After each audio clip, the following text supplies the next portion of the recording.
tarehe 25 jaribu kuguza mali ya mtu ama mali ya serikali, I assure itakuwa. So when a member of parliament warns Kenyans against peaceful demonstrations, then he says, if you are found there, shh. Those are signs of finishing someone, unaliving an individual. Shh. Showing that watakata mtu, someone will lose his life. Ladies and gentlemen, if there's an area someone should be very careful when it comes to mentioning such things, it is Molo, where people have witnessed direct confrontations out of tribal clashes. An area that not once but a number of times there have been issues.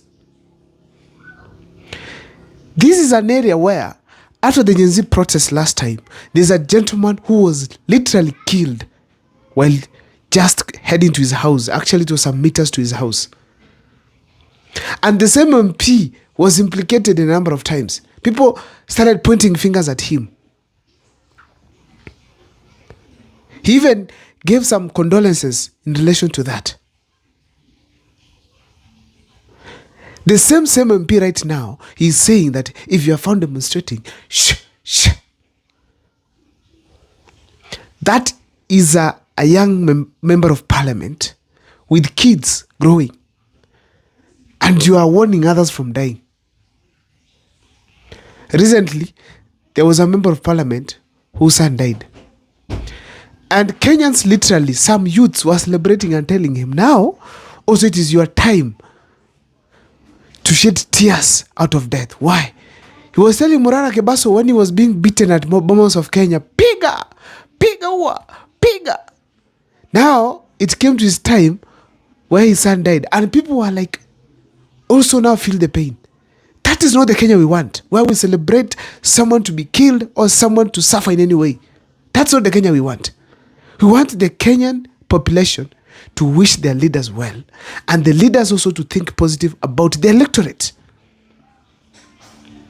So from the member of parliament of Molo, there are a number of things I was able to borrow from his text, or maybe his statement, that shh.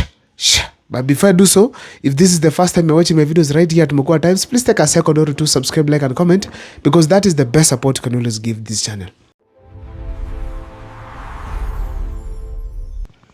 The first thing I've realized that is just one amongst many members of parliament who enjoy when Kenyans die, who don't care so long as they have what they want.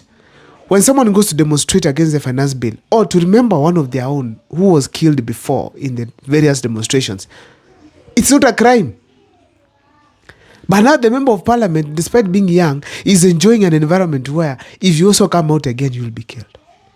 So like it is normal. Someone can just die so long as we're happy. They're enjoying deaths of Kenyans who elected them. Now, this is a member of parliament speaking in Molo. People who elected him. He intends these people to elect him again, and they're saying the same things. This MP knows very well the majority of people in Molo are his native speakers, the Kikuyu nation. And you are simply saying that, shh. The other thing I was able to learn, ladies and gentlemen, is that these members of parliament don't care on what we feel. It is what they are told and what makes them happy. Whenever they wake up in the morning, they are like, what has Mr. President ordered us to do? Jump.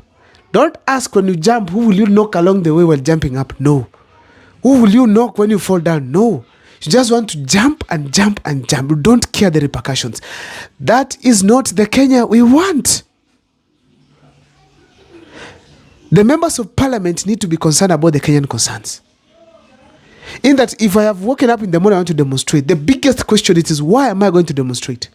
Such a person should not be thinking on how do we take some bills in parliament to ensure that we have curbed extrajudicial killings, brutality by the police during demonstrations. How do we balance? Kenyans are okay, demonstrations are going on, they are peaceful, and the police as well are okay. But now the member of parliament is telling us, shh.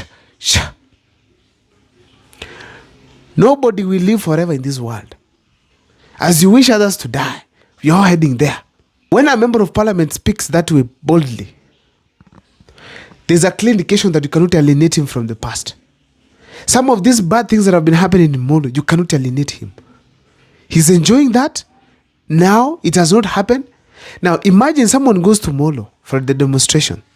Then a person loses his life. The reference point will be this statement. That he promised, it has happened. Fortunately, some leaders have condemned that. One of them was Dr. Kingo Fred Matiang'i, who was able to say this. For those who missed, listen to what he said. Kusema kama yule mjumbe alikuwa anaongea yule mjumbe wa Molo. KJ, I thank the Lord for you. I'm grateful that you una mdomo kama huo. Kuongea mambo mabaya namna hiyo kuhusu watoto wetu. Unawezaje kiongozi kusema eti utawaua? Utaua nani? Hao ni wanyama ama ni wanadamu, wananchi wa Kenya? In a nutshell, Matiang'i is saying, if you want to join government, join. But don't wish other people to die. Just support Ruto and let everyone remain alive. Let people be peaceful. On the comment section, you can share with me what you think. My name is Abel Mokwa. Thank you so much for watching.